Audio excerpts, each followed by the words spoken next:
This is Jim with A1 Repairs. Thanks for watching our YouTube channel. The point of the following video is to provide you an up-close view of the products that we sell, as if you were heading into our local hometown dealership to purchase one. With everybody shopping online, this is our attempt to bring you closer to the product rather than just viewing words on a web page. Please be sure to email or call with any questions that you may have, and also like us on Facebook for the latest product and industry updates. Thanks, and enjoy the video.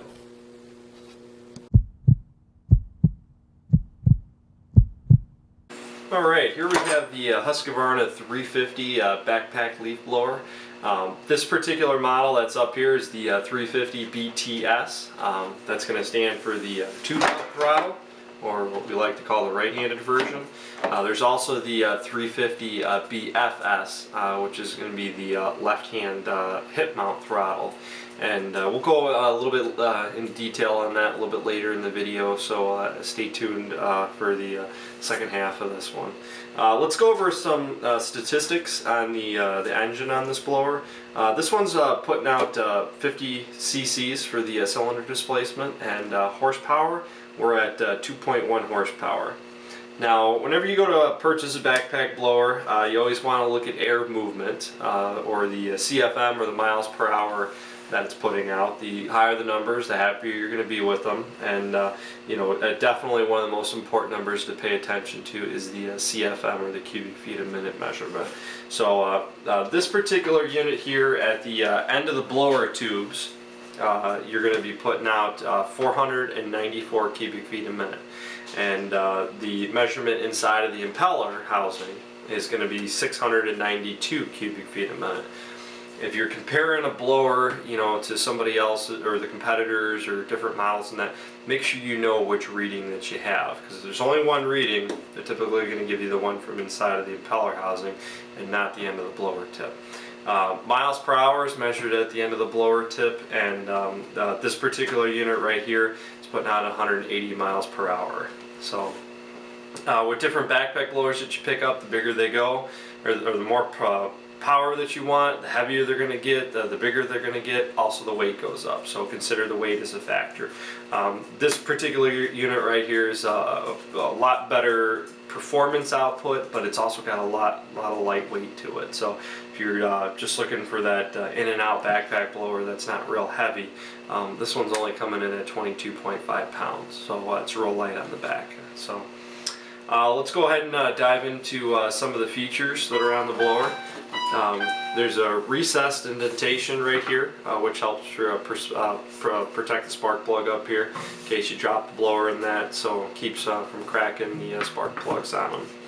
There is a standalone unboltable recoil right on the front right here, so if you're ever out in the field and the rope snaps or something on you, it's really easy to just remove those 4 bolts. It's a good idea to carry a spare recoil. You can pop one on there, and you can fix this later on when you head home. It's got a large fuel tank on the backpack blower, especially for the size of the engine that this one has. And that's important, you know, if you're ever doing spring or fall cleanups or running the blower for 2 to 4 hours at a crack, you're definitely going to go through some gasoline. So this model is real nice right here with the bigger tank. It's also, the fill on it, it's easily cocked off to the side right there, so you get easy filling. And there's also a tether attached to the gas cap right there, which is nice. So when you go to start the blower, there is a purge primer right underneath the carburetor here. And you can hear that right there. And there's also a clear yellow fuel hose right there that as it's pushing the air bubbles, you can see that move through there until most of the air bubbles move out, and then you know it's ready to start. There's a 1-position choke switch on this one, so it's either on or off. You put it down in the closed position during a cold start, and then once it's warmed up, you move it back over to the open position right there. So let's go ahead and take into the take a look at the air filter here.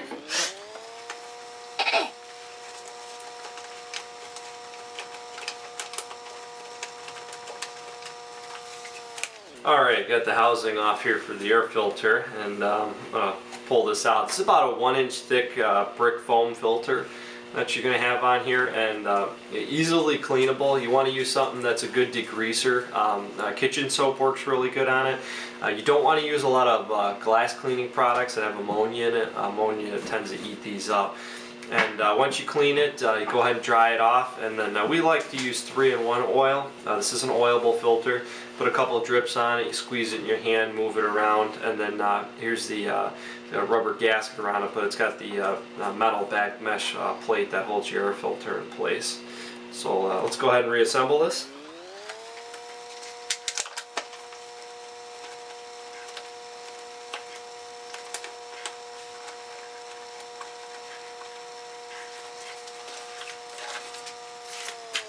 Alright, you can see right here where my finger is. This is a rubber isolation mount or vibration mount. There's a couple of these positioned throughout the blower, and what these are designed to do is it keeps all that fuzziness or engine vibration that you're going to get while the engine's running, and it isolates the engine from the actual operator's platform or the backrest on here. And what I'm going to do is I'm going to take this, and if you'll notice from where the air vent is to the impeller housing, you can see how I can flex the two of them independently right there, and that just shows gives you that Husqvarna has operator comfort in mind. You know, you want to go out and use this blower, you don't want it, you know, rattle on your teeth every time you go out there. So it's really nice. Have good vibration dampeners on there. You'll see the screens right here. These are the intake screen guards. They have heavy-duty ones on here for you. It's important to make sure that these don't get clogged up with leaves. You could have an issue where the unit would over-rev on you, so make sure that's not neglected. But those screens are there to prevent the objects from going into the impeller that could cause it to damage or break the fins on it. So the frame you see on here is a blow molded frame. Very, very heavy-duty plastic that's on here. This isn't something that's brittle, or if you drop it, it's going to want to snap easily or anything. So just a nice, good commercial quality feature that's on there. Let's get to the backrest right here. Husqvarna's got nice ergonomic shoulder straps that are padded that wrap with your shoulders. It's got a mesh back lining right here. Got about 1 to 2 inches of padding on it, which is real nice. There's a hip strap if you like to use that. If you buckle in with the hip strap, it'll significantly reduce a lot of the weight that's placed on the top shoulders. If you don't like using that, you can pretty easily bend the metal clips off. You can remove the hip strap if you don't like that. So, one other feature that's really nice is that when you're operating this blower, there are some holes which are cut right in the backrest right there, and it actually sucks air through the back of the backrest into the impeller, which helps cool you as the operator. And it's just a real nice feature to have in the summer because it helps keep your back cool. You know, or if you're sweating, you know, a real hot day, you'll notice it. You'll feel the air movement back there, and it's just a really great feature to have. So.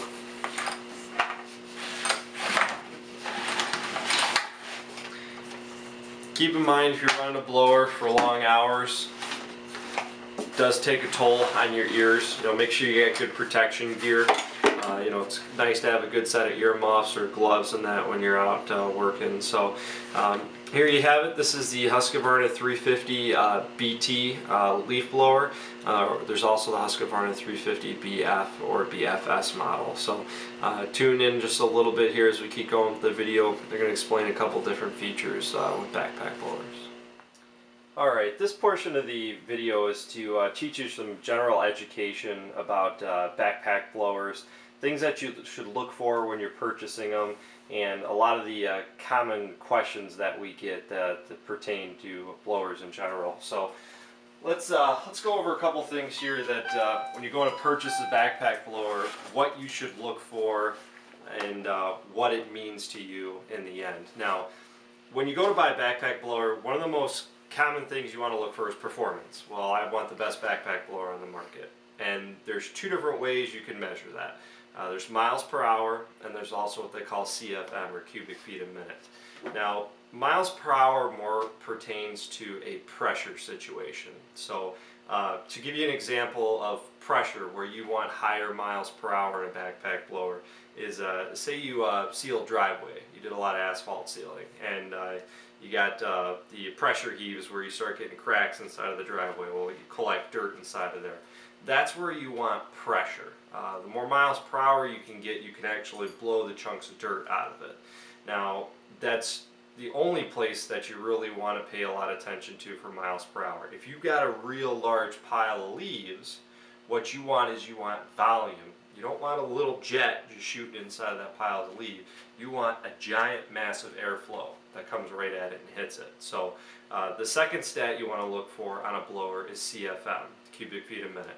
The more cubic feet a minute that a backpack blower pumps out, the happier you're going to be with it. So if you're going to do any construction type work or you're doing any landscaping work with your backpack blower, CFM is basically the #1 stat you want to look for. There's 2 different places that you can measure that as well. So pay attention when you're looking at the Husqvarna backpack blowers, you're looking at the competitors. There you can measure cubic feet a minute at the nozzle tip, and you could also measure it inside of the impeller housing right here. So make sure a good company will give you both measurements, but if they don't, typically they're going to favor on the side of the higher measurement, so they're going to mark what's inside of the impeller housing right there. So keep that in mind when you're going to purchase a backpack blower. Miles per hour is typically just done at the end of the blower tube, so you don't usually find 2 readings on that. So second thing that we get an awful lot of questions about is what do the letters mean on the backpack blower. So this only is going to pertain to the Husqvarna backpack blowers right now. Is the numbers are always be the same, and we're going to use the 580 here as an example. But it's either going to end in BTS or BFS. Sometimes on the Husqvarna website it may only be the 580BT or the 580BF, but the actual full number is the 580BTS in this one here as an example. The T stands for tube mount throttle. If there's an F in there, it's going to stand for frame mount throttle. And a lot of people like to refer this to as a left or right-handed blower. Now, one thing I want to point out is whether you're buying a left or a right-hand blower, all that has to do with is the throttle control and where the throttle's positioned. The blower tubes are always coming out on your right-hand side. So you're not going to find a backpack blower where it's coming out on the right and it's coming out on the left. It's only going to come out on the right-hand side for you. Now, the BTS, standing for tube mount throttle, which is what you see right here, has this particular design right here too. The throttle actually runs down a cable and it gets mounted. You got your flex elbow, which goes right here. You'll have your joint that hooks in right here, and this is a swivel joint. And then this handle mounts right to this too. This is an ergonomic handle. As you see right there, it's cocked in a forward position. That is adjustable on there, but what is nice is if you take your hands and just lay them down at the side, naturally your wrist sits a little bit crooked. So when you're operating this blower, you don't actually use it in the straight position. You're going to operate the blower like this. And it just naturally fits into your hands very well, and it doesn't tweak your wrists. Now, with the right hand throttle, you got the cable that's going to run down the tube. You've also got, there's going to be clips that holds the cable in place there for you. But with this particular, the right-handed model, there's going to be a squeeze trigger on it right there. What is nice about this is it's more like a gun trigger. You can actually feather the action. And there also is a cruise control on here. There's another knob right there. When you pull that down, you see that sucks the throttle in position and holds it for you. So it gives you can use it as a feather-like option, or you can also run it on cruise control. The kill switch is on here as well. Hear that right there? That'll kill the blower. Bring it back to the run position. You got to take the backpack blower off, put it on the ground. You can fire it back up. So, but this is your right-hand throttle or your BTS model, and this by far is probably our #1 seller. So you can use this commercial, residential, however you like. It's nice, it's convenient, you only have one thing to deal with. So let's bring a different one up here.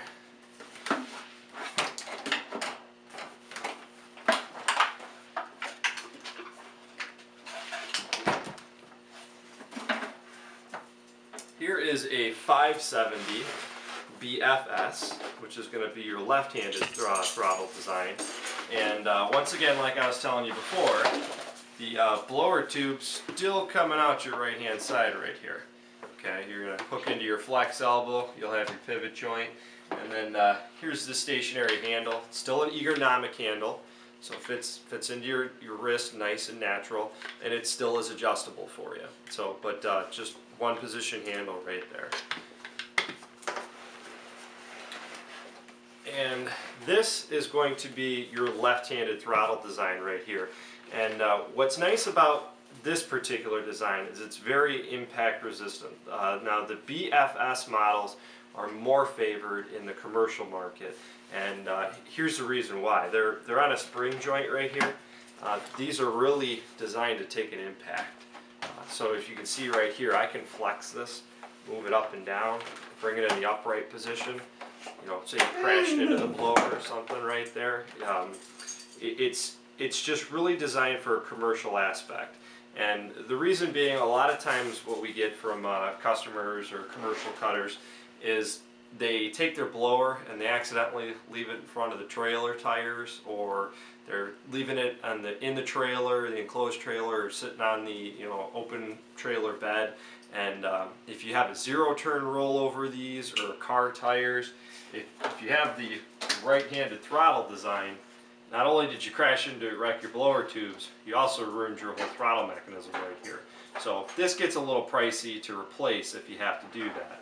So that's why the commercial guys tend to favor the left-handed throttle design. You'll also notice that the throttle cable is a lot shorter, and you don't have to worry necessarily about catching it on stuff. So this is really what the left-handed throttle design is for. The other thing I want you to pay attention to is the throttle is positioned on the tip right there. Zoom in there and get a real good picture of it for you. And it's always on continuous. So where I was telling you before on the other one with the gun trigger you can feather it, this one is going to pretty much stay wherever you have it right there. So if you want to feather the throttle, you got to continually move it back and forth. Or if you just like it on continuous, you can do that as well. I'm going to pivot it to the other side. You'll see there's a red switch right here. This is a kill switch, so you can kill it and shut it off. And when you're using this backpack blower, you decide to pick up a commercial one. I'm going to throw this on my back just so you can see how this works. The throttle's going to stay right there. So a lot of times people say, well, how do I get it up and down? It's really easy. It just grabs with your elbow, pulls down right there, lock into place. You can use it. You know, if you want to leave it on floored on a constant position, you can just kick that right back up with your elbow, put it out of the way, and go ahead and do your job and keep it on floored. The only downside, one of the reasons that I could give you an example of where you wouldn't like the left-handed throttle configuration is if you're in tight places, say you're going in between a boat and a house or something, and you're trying to operate, you got an item right here, you also got the blower tube, which is on your right hand side.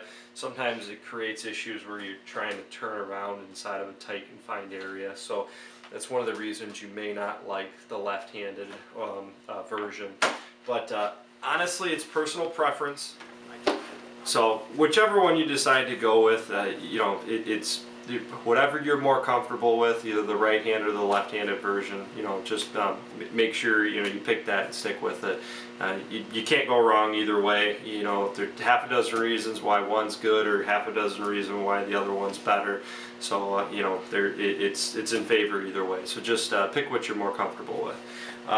The backpack blowers from Husqvarna come with a 2-year commercial or residential warranty. Now, Husqvarna does have a promo if you want to extend that out, and it's stuff that you can purchase from us, while you're picking up the backpack blower, or if something's not listed on the website, just call in and place the order with us over the phone. But if you pick up a 6-pack of oil to go with your backpack blower, and they have various different bottle sizes in that, Husqvarna will give you, instead of a 2-year factory warranty, now this is on the consumer or the residential side, they will bump you up to a 3-year warranty. So pretty nice. You know, you pay for a 6-pack of oil. You're going to use the oil anyways. You know, and then you can you get an extra warranty for free, which is real nice. If you purchase 3 of their pre-mixed gas, oil, fuel cans, you can go all the way out to a 4-year factory warranty. So, and then this is the super high octane, no ethanol gas from Husqvarna, which is real nice, and it's pre-mixed with your oil. So just a couple, you know, or a nice little promotion that Husqvarna is running. So, and once again, don't forget about the kids. Everybody wants to be like mom and dad. Husqvarna's got a whole line of cool toys that are battery operated, make noises, they move. And the blower, yes, it even blows air and it makes noises as well. So, you know, add one of those to the purchase for next birthday or Christmas or whatever's coming up, whatever special holiday you got. So, thanks for tuning in.